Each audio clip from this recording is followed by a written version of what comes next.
Estamos ao vivo.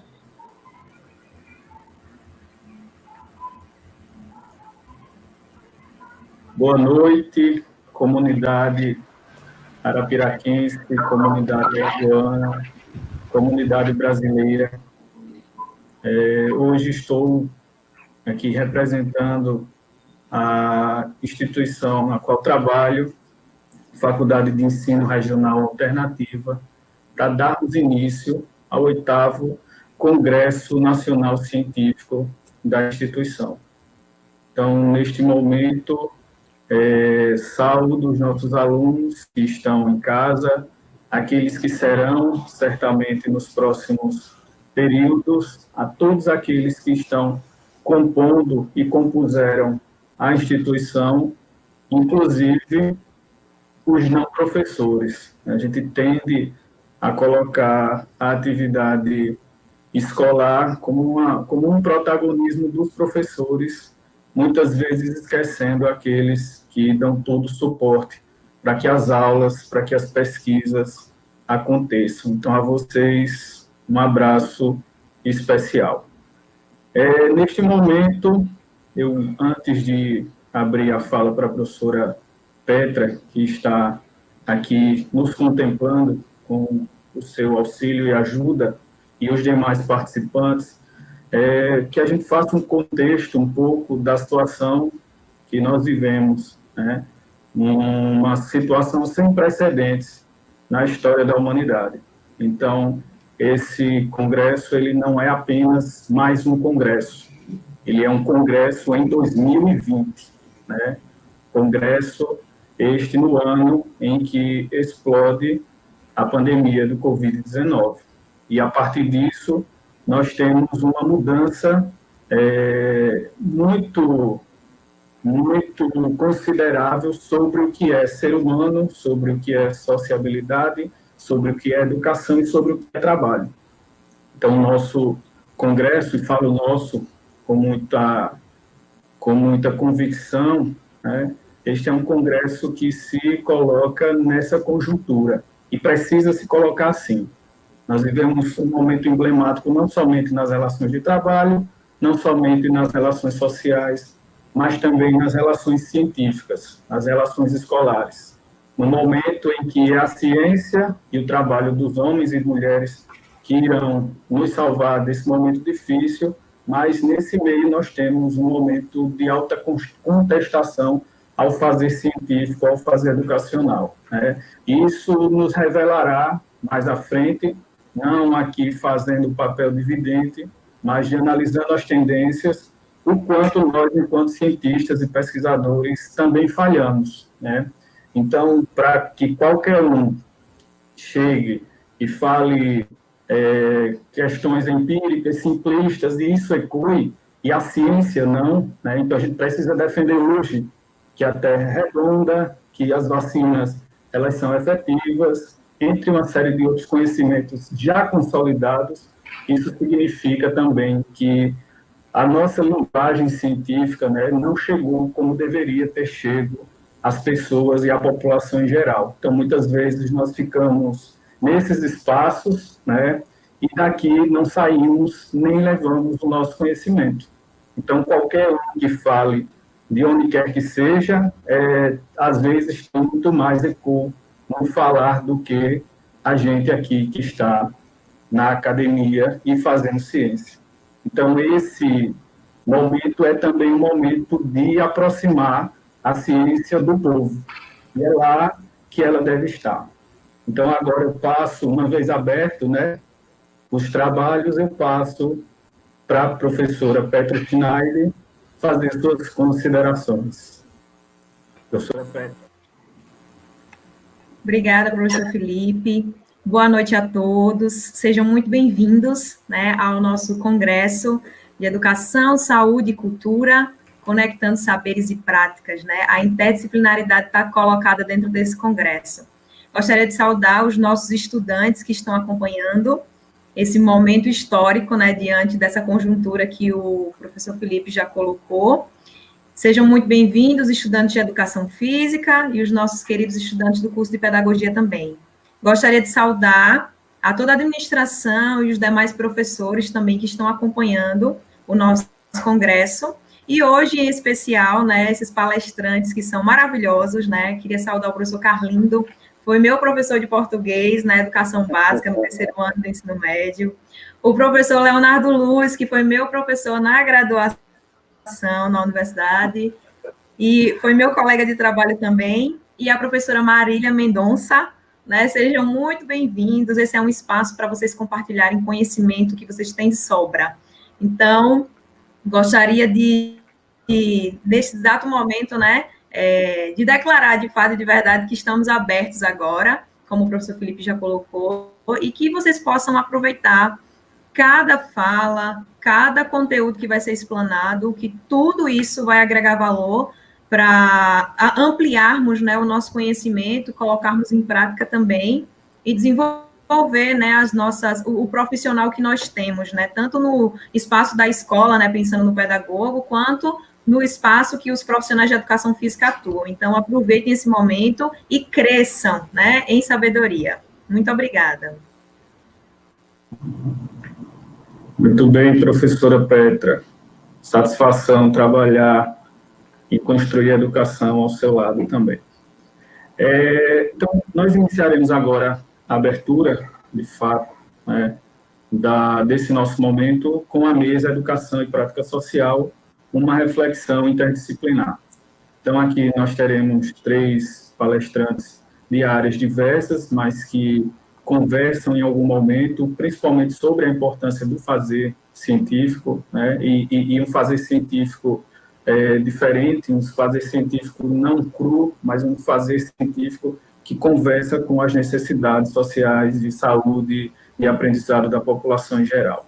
Então, permito-me aqui quebrar alguns protocolos, né, e começarei fazendo isso colocando algumas questões de cunho um pouco pessoal a respeito do nosso primeiro palestrante, que é o professor doutor Leonardo Luz, que eu não conheço pessoalmente, mas conheço sua reputação, não só enquanto uma pessoa de muito bom trato, mas como pesquisador exemplar, dedicado e comprometido com o desenvolvimento social a partir do seu trabalho na Universidade Federal de Alagoas, não somente na docência, mas e aí trazendo um pouco do que o professor Carlindo vai falar com a gente, a respeito de questões na extensão e na pesquisa, sobretudo pelo LACAPS, na qual ele coordena atualmente. O professor Leonardo Luz, ele é professor de Educação Física, né, mestre, doutorado, foi feito em Portugal. Acompanhei, professor, de alguma forma, esse processo através dos dizeres dos nossos colegas, principalmente o professor Douglas e o professor Braulio.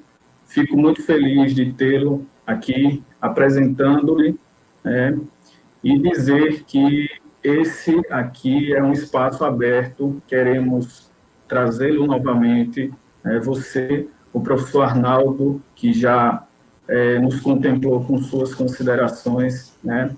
E antes de passar a fala para você, gostaria de dar mais um depoimento pessoal. Aos que não sabem, eu coordenei o curso de Educação Física, apesar de ser enfermeiro, durante um tempo, né? Foi um tempo de transição, e nesse momento aprendi muito sobre o exercício físico, sobre a cultura corporal. Foi um momento que, enquanto profissional de saúde, me fez crescer profissionalmente, mas também pessoalmente. Não só pela convivência com ótimos profissionais e professores de educação física, mas, sobretudo, por ver a importância que o exercício físico tem na vida das pessoas, quando a gente pensa cultura, qualidade de vida, saúde, dentre outras questões. Então, hoje eu solto aos ventos aí, com toda a petulância que tenho, que sou o enfermeiro mais professor de educação física que conheço.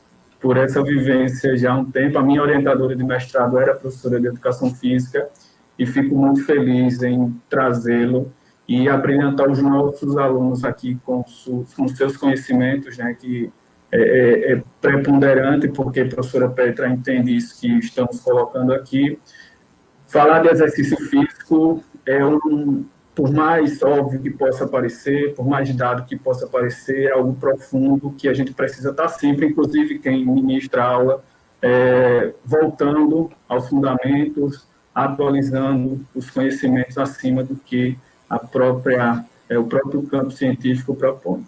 Então, agora, depois desse falatório todo, deixo aberto, professor, o espaço para você, já agradecendo em nome de todos que fazem a Faculdade FERA. Bom, eu que agradeço. Boa noite a todos. Quero cumprimentar todos os colegas que estão aqui formando essa mesa, né, de abertura do 8º Congresso Nacional Científico, Educação e Prática Social da FERA. Dizer que é um prazer poder ser lembrado para estar participando de um momento tão importante quanto esse, né?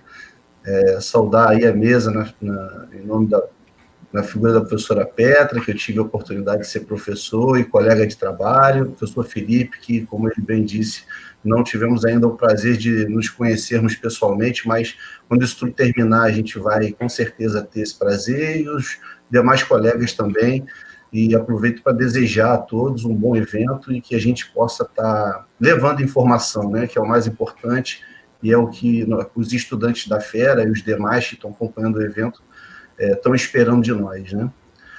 Não sei se eu já espelho aqui a apresentação, como é que... Por favor, professor.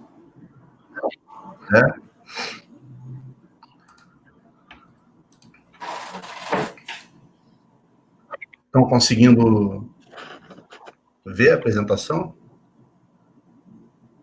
Não. Pelo menos eu não.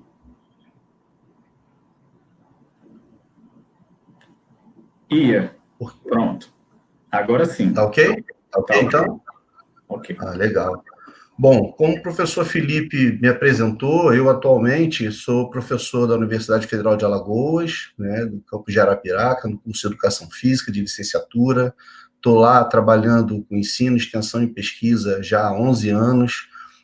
Tive o prazer de encontrar colegas maravilhosos que me receberam muito bem, estudantes que hoje são amigos, que também foram muito importantes para essa minha adaptação, né? Eu que sou natural do Rio de Janeiro, fiz minha formação na UERJ, e vim em busca justamente desse desafio, né, de estar trabalhando no curso de Educação Física, numa universidade federal, e vim para Arapiraca, abraçando a ideia, abraçando a cidade, da mesma maneira que a cidade me abraçou.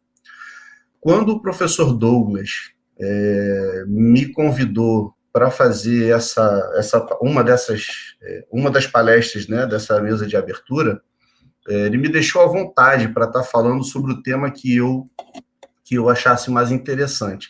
Eu confesso que tive vários temas em mente, não vou mentir, mas um me instigou um pouco mais, até pela questão que o Felipe já apresentou no início, né, pela questão da pandemia, do Covid-19, e esse termo que a gente tem ouvido falar em todos os âmbitos, seja na televisão, nos noticiários, enfim, escritos também, no convívio familiar, a gente sempre ouve falar, será que vai vir um novo normal? Será que nós estamos vivendo um período de transição? O que era, já foi, e agora a gente está... enfim, com um novo futuro pela frente. Eu acho que a resposta disso vai depender muito sobre de qual aspecto a gente vai estar observando, né? E eu trouxe uma reflexão para vocês sobre essa relação da pandemia do Covid-19, especificamente sobre um objeto de estudo meu, que é o nível habitual de atividade física das pessoas, desde crianças até o envelhecimento. Com uma pergunta: houve mudança de comportamento na pandemia? Será que a gente está diante de a pandemia trouxe um novo normal para o comportamento ativo das pessoas? Então, vai ser sobre essa reflexão que a gente vai estar discursando nos próximos minutos, e espero que vocês aproveitem, né, o momento da reflexão, não por ser a verdade absoluta, mas por ser mais um ingrediente para a gente estar olhando para o reflexo dessa pandemia na sociedade atual, né? Eu vou começar fazendo um breve histórico, até porque a gente vai estar falando sobre essa relação da Covid com o nível habitual de atividade física, mas antes é importante a gente recapitular algumas informações, né? A pandemia, a infecção por Covid-19 começou lá em novembro do ano passado, na cidade de Wuhan, na China. Depois, janeiro, fevereiro, ocupou, de certa forma, vou falar especificamente de onde essa pandemia teve um reflexo maior, né? E esse fluxo que a gente vem observando. A Europa foi o continente que, logo depois da China, sofreu muito com ela. Quando essa pandemia chegou lá nos países europeus, a gente percebeu as complicações que a idade avançada, que as comorbidades, né, especificamente as doenças cardiometabólicas, podiam trazer para os enfermos dessa infecção, e posteriormente essa infecção continuou crescendo e ganhou as Américas, né? E lá nas Américas, ou melhor, aqui nas Américas, tanto na América do Norte quanto na América do Sul, juntamente com a idade avançada e as doenças cardiometabólicas que continuaram e continuam sendo fatores de risco para os agravamentos da Covid-19, a obesidade se apresentou como uma variável muito importante também, né? Essa figura que eu estou apresentando aqui foi tirada hoje pela manhã. A página ainda não estava atualizada com as informações de hoje da Organização Mundial de Saúde. A gente tem aí um quantitativo já de 53.766.000 aproximadamente casos, né, no mundo inteiro, e com 1.308.975 mortos. Então, essa pandemia, ela tem ganhado espaço, ela ainda não reduziu de forma significativa, né, para o que nós esperamos. E, com relação ao contexto brasileiro, a gente, obviamente, tem números inferiores, porque estamos falando aqui especificamente de um único país, mas como é um país de dimensões continentais, né, são números bem expressivos, também retirados hoje no site da OMS, nós já chegamos aí a 5.848.959 casos confirmados, com 165.658 mortes.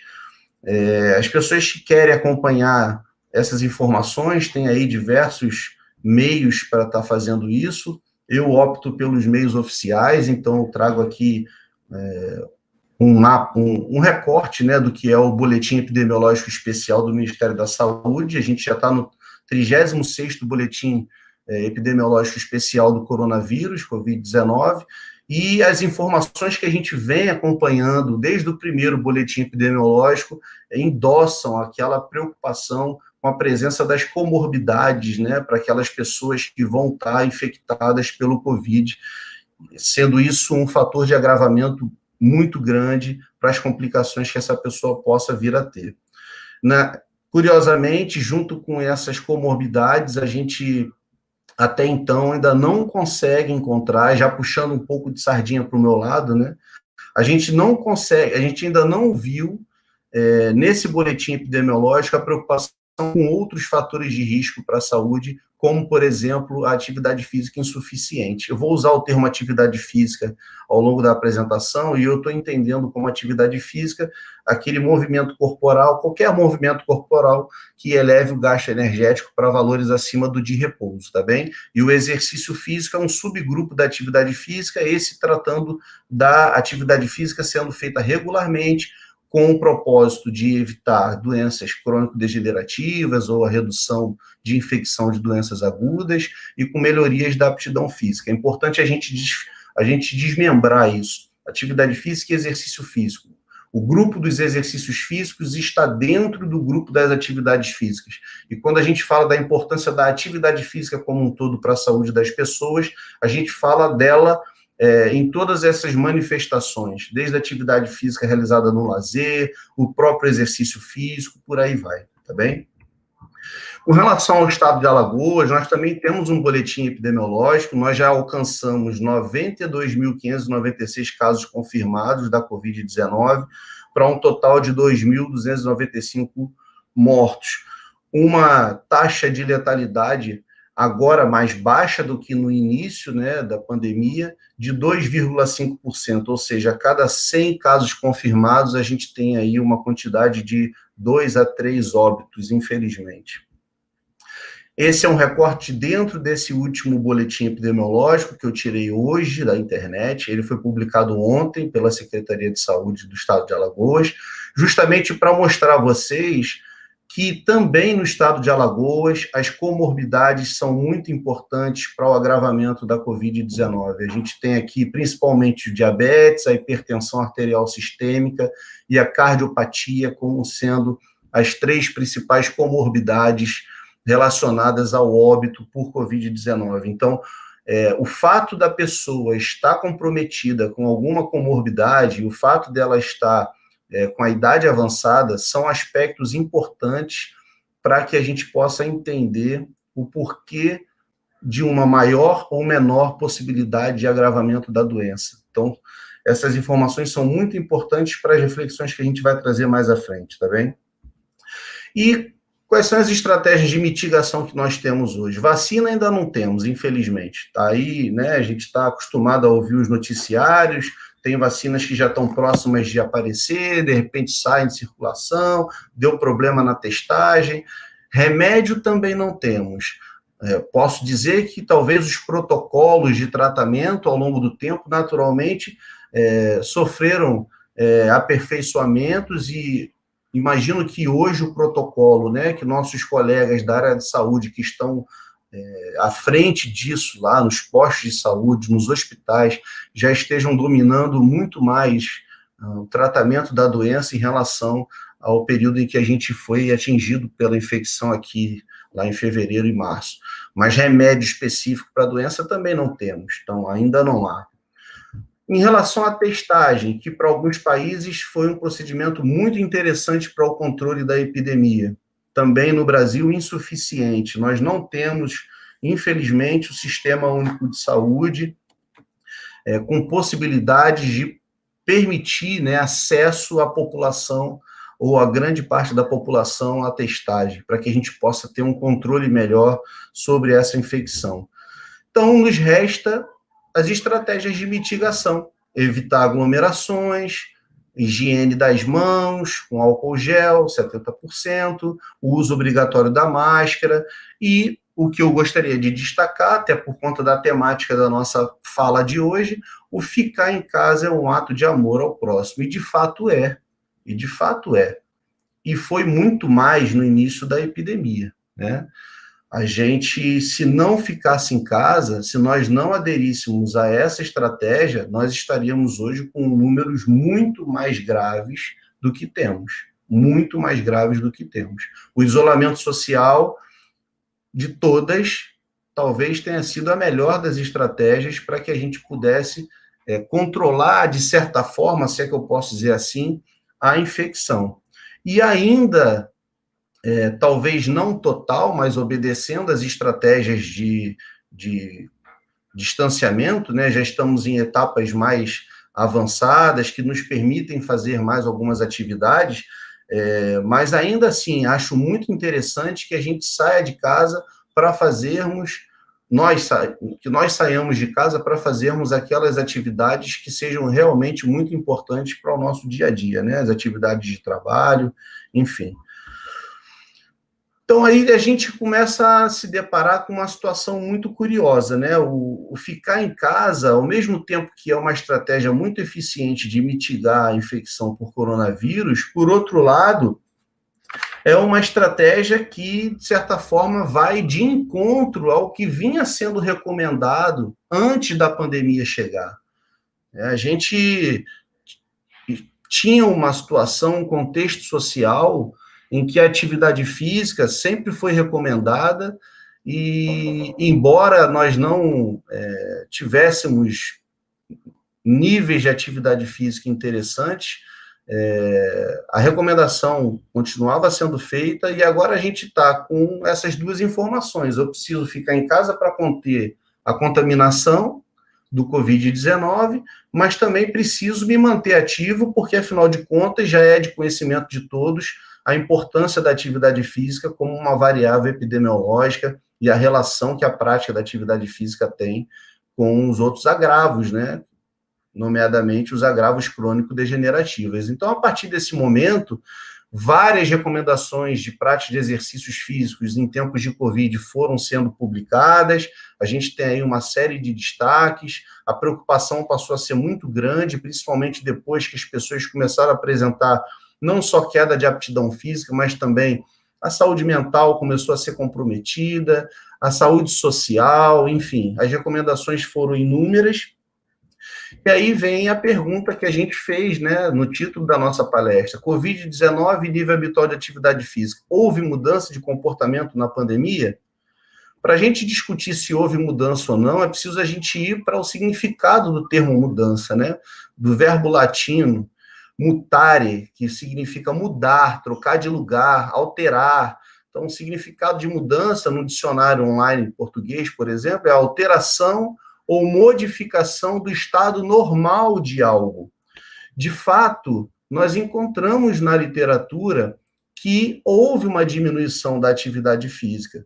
Esse estudo foi um estudo publicado na revista Ciência e Saúde Coletiva esse ano, e dentre várias atividades listadas, né, a gente tem aqui em inglês, mas a gente pode buscar alguns exemplos: dança, pilates, crossfit, yoga, meditação, alongamento, treinamento funcional, um universo de 1.613 pessoas adultas, né, de várias faixas etárias, acima dos 18 anos, foram questionadas se depois que a pandemia começou e o isolamento social foi recomendado, se elas terminaram, se elas deram uma pausa na sua prática de exercício físico, se elas reduziram, se não houve alteração ou se aumentou a prática.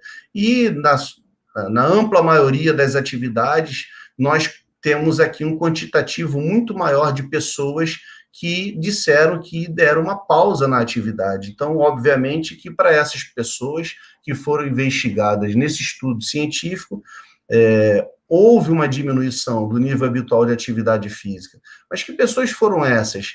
Essas 1.613 pessoas foram caracterizadas no mesmo estudo e nós podemos perceber que, em relação à faixa etária, olha, a grande maioria estava ali entre os 26 e os 35 anos de idade, a grande maioria tinha um nível educacional elevado, caracterizado pelo ensino superior terminado, né? E uma outra questão metodológica importante para a gente conhecer melhor a amostra desse grupo de pessoas os dados foram coletados por meio de questionário eletrônico. Então, olhando para esse slide, obviamente que essa é uma pesquisa, mas a gente vai estar aproveitando esses dados, essas informações, para fazer uma extrapolação, né, do que a gente está querendo aqui refletir. Para esse grupo específico, houve uma redução, houve caracterizadamente uma redução do nível habitual de atividade física. Mas que público foi esse? Um público relativamente novo e um público de nível superior, né, de instrução. Aí eu pergunto, será que o impacto foi o mesmo para todos? Será que todas as pessoas, se fossem perguntadas, olha, depois que a pandemia começou, como é que você caracterizaria o seu nível habitual de atividade física? Ele aumentou, ele diminuiu, se manteve? Será que todos iam estar identificando uma redução do seu nível habitual de atividade física? Eu não sei, mas eu sei que as pessoas vivem em realidades diferentes, em condições diferentes, em acesso à prática, a espaços adequados diferentes, e isso não foi a pandemia que trouxe. Isso a pandemia encontrou aqui no Brasil. A gente tem do lado esquerdo aqui uma casa, isso não é um condomínio, isso é uma casa, e do lado direito também uma casa. São retratos de situações completamente distintas, e essas situações distintas, elas nos levam a crer que o impacto da pandemia também não pode ter sido igual para todas as pessoas que habitam o nosso país. Então, se nós perguntássemos, será que o impacto foi o mesmo para você, para ele, para aquela pessoa? Certamente nós ouviríamos sim para muitas, não para muitas, não houve mudança para outras, mas quando a gente leva uma discussão como essa ainda mais num evento científico, para que a gente possa refletir a respeito sobre, é importante que a gente não olhe apenas para um indivíduo ou outro, e sim para um contexto populacional e faça uso das informações epidemiológicas, né, que tratam de comportamentos na população em geral. Então, a gente precisa, para entender se houve, de certa forma, mudança no comportamento ativo, caracterizado pela pandemia ou não, a gente tem que entender qual foi o cenário que essa pandemia encontrou. Que cenário foi esse? E aí eu vou me utilizar aqui de informações que são do Ministério da Saúde, o Vigitel, Vigilância de Fatores de Risco e Proteção para Doenças Crônicas por Inquérito Telefônico. Esse foi o último levantamento do Vigitel.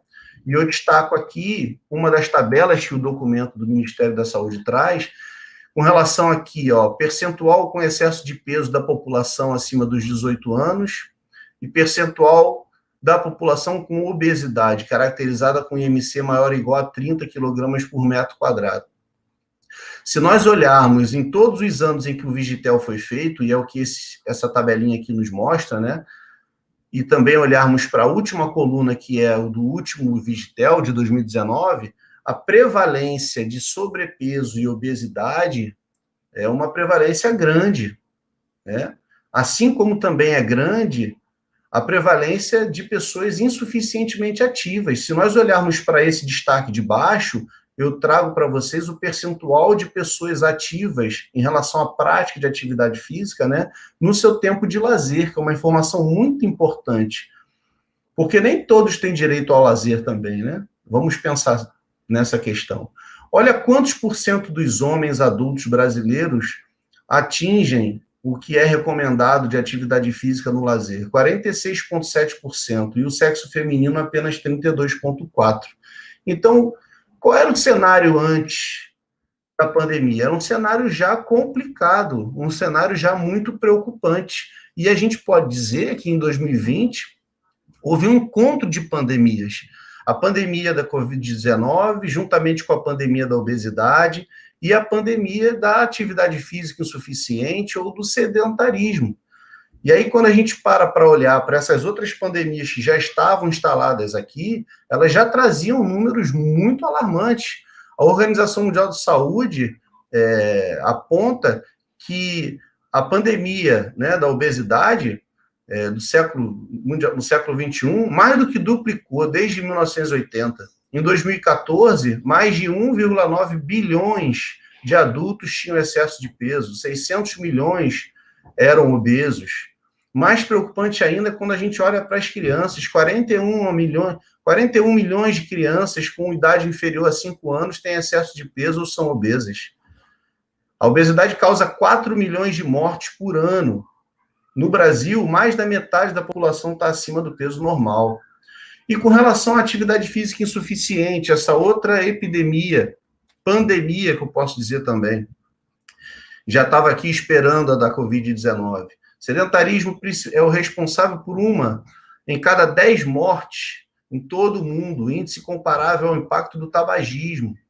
O grupo de sedentários é formado por 1,5 bilhão de pessoas, que representa 31% dos adultos. Então, já eram números alarmantes, né? Já eram fatores, não só a pandemia da obesidade, mas também da atividade física insuficiente, que já comprometiam a saúde da população mundial e também brasileira. Para vocês terem uma ideia, nesse mesmo Vigitel de 2019, nós pegamos a informação em relação à capital do estado de Alagoas, Maceió, a quantidade, né, a prevalência de adultos acima dos 18 anos que atendem à recomendação de atividade física semanal, que são 150 minutos de atividade física moderada vigorosa, é praticamente a metade da população adulta, 51% atinge a recomendação, quanto ao sexo masculino, que é o que a gente está vendo aqui do lado esquerdo. Se a gente for olhar para o sexo feminino, então, a prevalência é muito menor, cerca de 31% das mulheres residentes de Maceió atingem a recomendação de atividades físicas feita pela Organização Mundial de Saúde. Então, é um cenário que já vem preocupando desde antes da Covid-19. Com relação às nossas crianças, esse levantamento foi o último levantamento que alimentou o levantamento da Global Matrix, que é uma iniciativa mundial de perceber como anda o envolvimento de crianças e adolescentes em atividade física. 47% dos meninos brasileiros praticam atividade física no tempo livre e 26% das meninas praticam atividades físicas no tempo livre. Então, são números já que preocupavam. E aí a gente vai buscar as causas, por que algumas pessoas são fisicamente ativas e outras não. E a gente percebe uma iniciativa da comunidade científica de mostrar que isso não depende só do bel prazer da pessoa, do indivíduo. Isso depende de componentes que são partes de domínios que vão desde domínio individual a intrapessoal, interpessoal, melhor dizendo, ambiental, depende de política regional, nacional, global, né? Então, assim, aquele discurso da desigualdade que a gente já apresentou antes na fala, mostrando que o impacto da pandemia sobre o nível habitual de atividade física não pode ter sido igual para todos os indivíduos, se fortalece aqui quando a gente vai olhar para os preditores do nível habitual de atividade física das pessoas. As pessoas são envolvidas em contextos, e esses contextos interferem na possibilidade, no acesso que essas pessoas têm para a prática de atividade física. Se eu fosse responder essa pergunta, eu colocaria aproximadamente 210 milhões de respostas, se eu fosse responder no contexto nacional, porque é isso que a gente tem, mais ou menos, de pessoas, né? A população brasileira gira em torno disso aí. São contextos completamente diferentes. Essa foto é uma foto de uma cidade, de um bairro de São Paulo, aqui do lado direito um condomínio de luxo, contrastando com a pobreza, né? Então, isso é o que a gente presencia no país. E isso não foi o Covid que trouxe. Isso já era existente, já vinha preocupando, já trazia acessos diferenciados, possibilidades diferenciadas e reflexos sobre a saúde da população brasileira também diferenciados. Com 520 anos de desigualdade social, a gente não pode fechar os olhos para isso, né? E é baseada nessa desigualdade que a gente tem que olhar para os dados de forma epidemiológica, tentar compreender o efeito dessa pandemia de uma forma mais geral e não individualizada. Eu fico me perguntando, como seria se a pandemia do Covid-19 encontrasse um cenário diferente, né?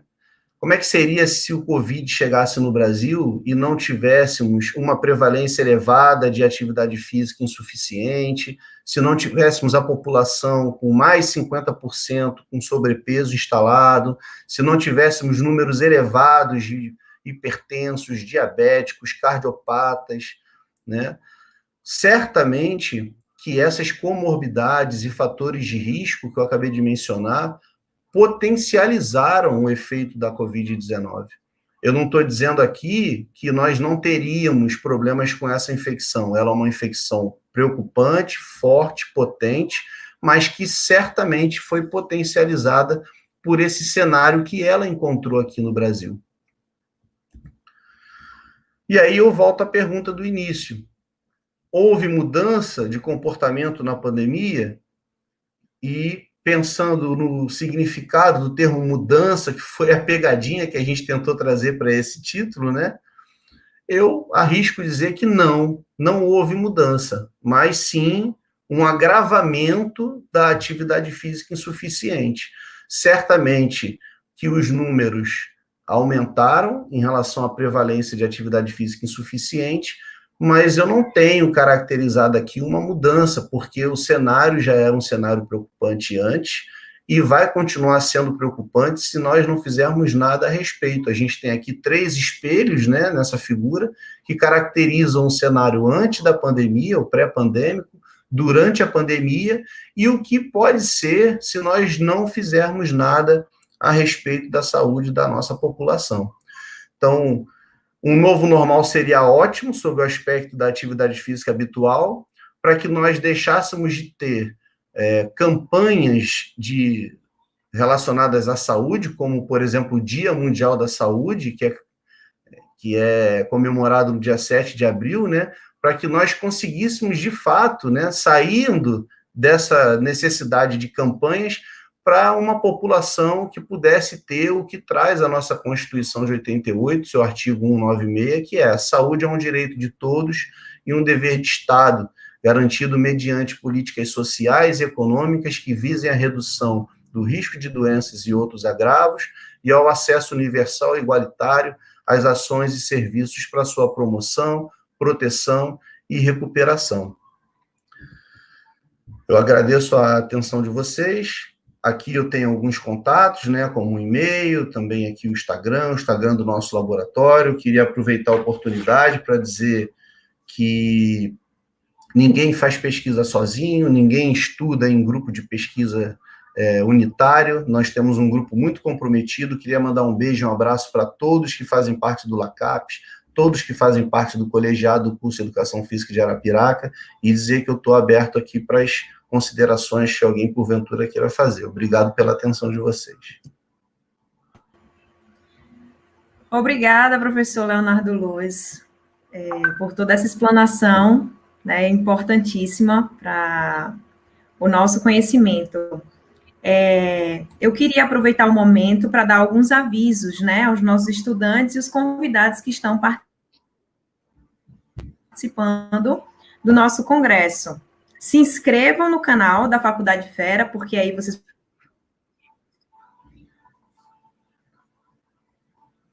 sendo o evento, 11 pessoas assistindo, né? E nós só temos 69 curtidazinhas em 10.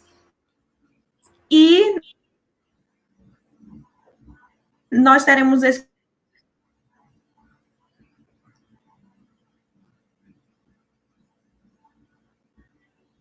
algumas perguntas que o professor Felipe vai estar fazendo para o professor Isabela, que são professores do curso de Educação Física, que estão aqui junto conosco, né? E os nossos estudantes de ambos os cursos. Professor Felipe, é com você. Boa noite, novamente.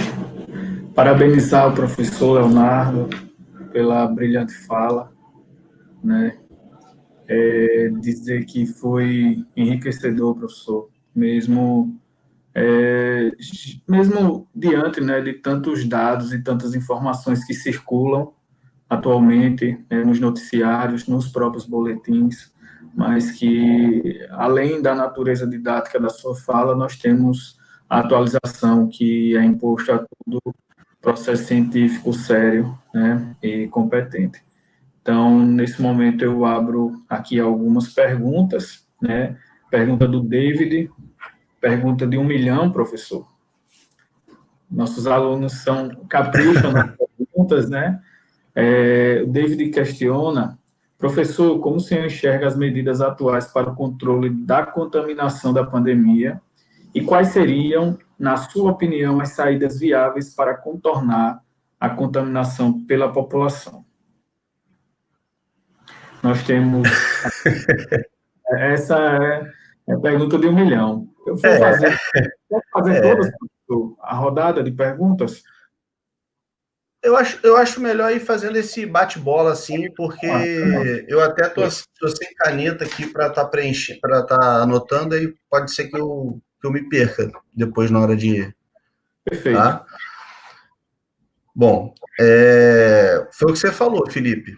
A pergunta do David, né, é uma pergunta que, se a gente tivesse a resposta na ponta da língua, minimizaríamos aí muitas complicações que tivemos ao longo desse curso. A gente está presenciando a dificuldade que né, embora a gente tenha tido bons resultados nos últimos meses, de estar fazendo esse controle, né, de estar conscientizando a população da importância também das estratégias de mitigação, né? A gente vai hoje, por exemplo, em alguns lugares, a gente presencia facilmente as pessoas sem usar máscara, sem estar utilizando do álcool gel disponibilizado na entrada dos estabelecimentos, enfim. Mas, de uma maneira geral, eu vou acabar me limitando a responder dentro do universo da educação física, tá? Vou me permitir fazer essa resposta comentando sobre um aspecto que eu acho que foi crucial em termos de discussão envolvendo a educação física nos últimos meses, que foi justamente a liberação dos espaços, né? Dos espaços de prescrição de exercício físico, de treinamento físico, enfim. Se nós olharmos os dados que a gente trouxe na nossa fala, né, aquela população que respondeu que houve uma interrupção na sua prática, uma população relativamente jovem, né, dos 26 anos aos 35, 40 anos, e o nível superior era o nível de escolaridade mais presente naquela amostra, e alguns textos saíram em algumas revistas científicas que tratavam sobre essa temática, mostrando que o perfil das pessoas que usam as academias é justamente esse, né? As pessoas que giram ali em torno dos 20, 30, 40 anos, e que são pessoas que têm acesso a uma prática organizada de exercício físico, e uma discussão pautada só no retorno desses estabelecimentos, de certa forma, é uma discussão limitada, porque a gente está falando de um extrato pequeno da população brasileira, né? Qual é o extrato da população brasileira que tem acesso à prática de atividade física em ambientes fechados? Então, achei que a gente discutiu essa questão da atividade física e das estratégias de mitigação por um viés muito restrito e pouco abrangente. Mais uma vez, a gente tem uma discussão que é pautada dentro de grupos específicos e não da população como um todo. Então, resumindo, eu acho que em termos de atividade física e de práticas que a gente, enquanto professor, possa estar recomendando, né, o quanto mais nós pudermos fazer atividade em ambientes abertos, melhor. Aqueles que podem utilizar os ambientes fechados, que, por favor, façam uso de todas as estratégias de mitigação e que coloquem em prática a sua atividade física, mas com responsabilidade, para que a gente possa ter esses números decrescendo na medida que eles estão decrescendo nos últimos meses. Perfeito, professor. Essa sua fala a respeito da limitação das estratégias, né, de controle faz lembrar o atual momento, né? Então, onde muitos, inclusive trabalhadores de saúde, estudantes de cursos de saúde, estão reivindicando o direito de errar também. Eles não estão reivindicando o direito de acertar. Mas se o bar abre, se os restaurantes abrem, nós devemos abrir também. Então, é a reivindicação ao erro. Eu quero errar também. Se eles erram, por que não posso errar? Então, isso é fruto de um complexo debate, né, que histórico e cultural também que nós temos, mas que essa sua colocação me faz recordar também esses discursos que são postos, né? Eu tenho outra pergunta do meu xará, Felipe, é uma pergunta também de 1 milhão, então, no caso, eu já tenho na conta 2 milhões, né? Professor, quais as principais iniciativas possíveis, a nível macro, para a reversão da pandemia do sedentarismo?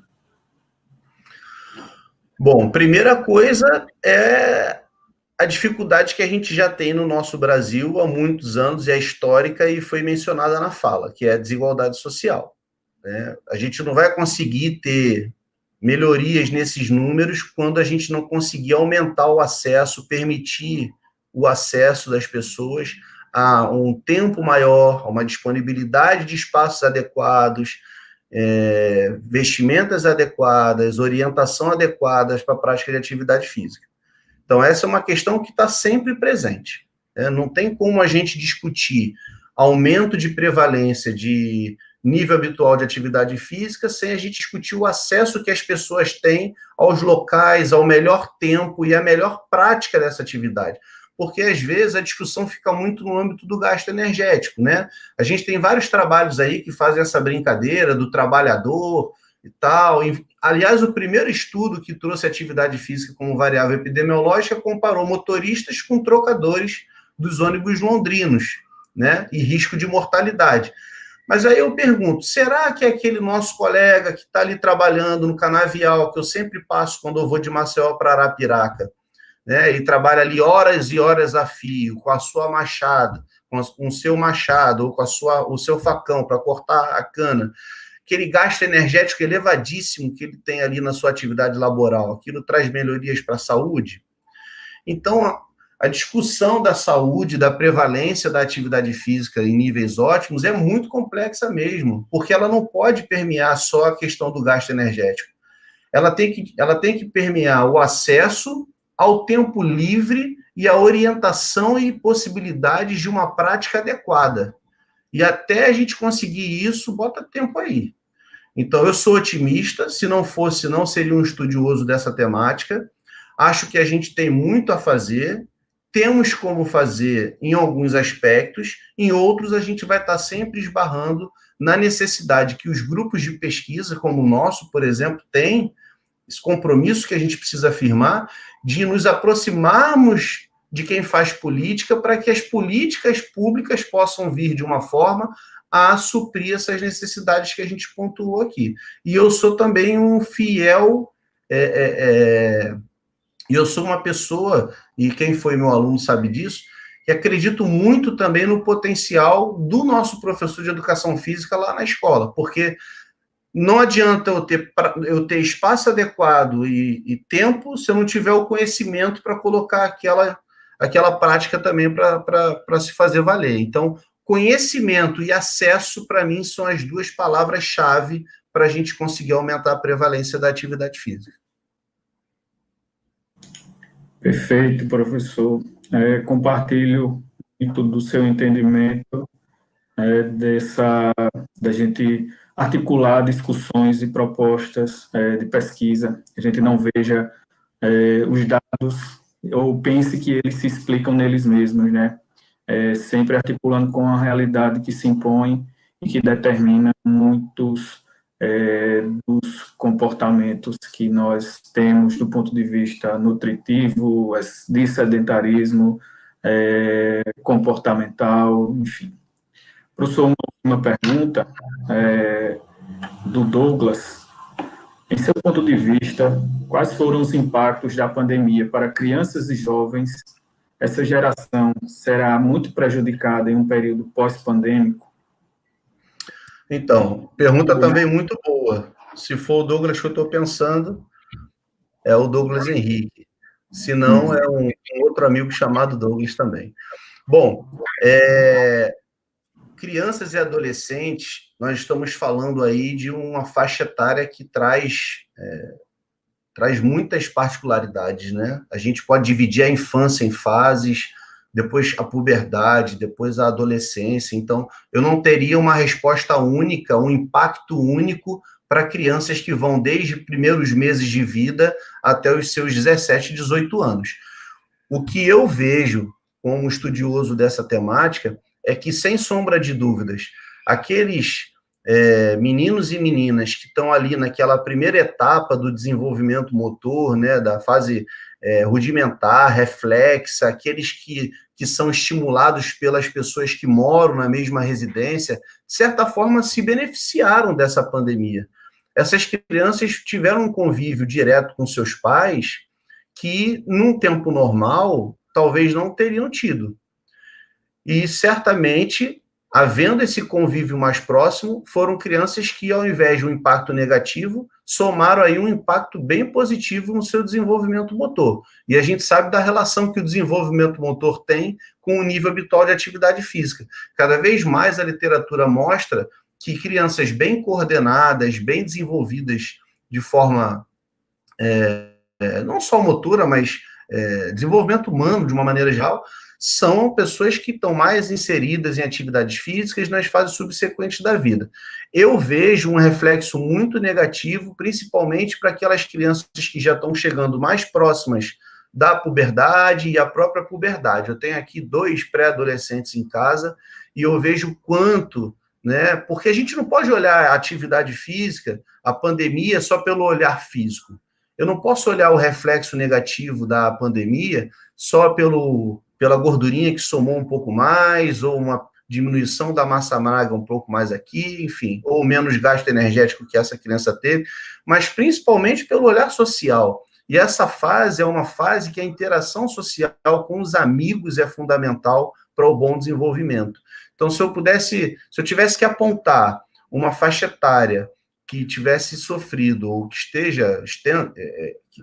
esteja sofrendo um impacto negativo dessa pandemia, do isolamento que essa pandemia está nos trazendo, eu apontaria ali final da infância, adolescência, especificamente. Perfeito, professor. Então, eu vou encerrar as perguntas devido ao horário.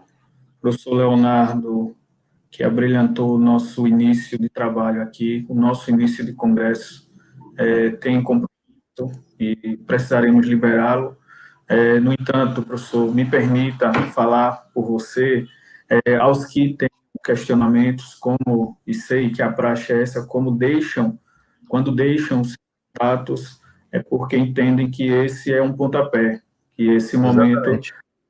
de continuidade, não é um momento de fim, mas um momento em que o diálogo estará aberto e continuará. Então, aqueles que tenham questionamentos, nós colocaremos à disposição também, professor, seus contatos para que essas pessoas entrem, né, façam perguntas, adentrem nos grupos de pesquisa, que, por serem da UFAL, são públicos também, abertos a todos, como Jafera.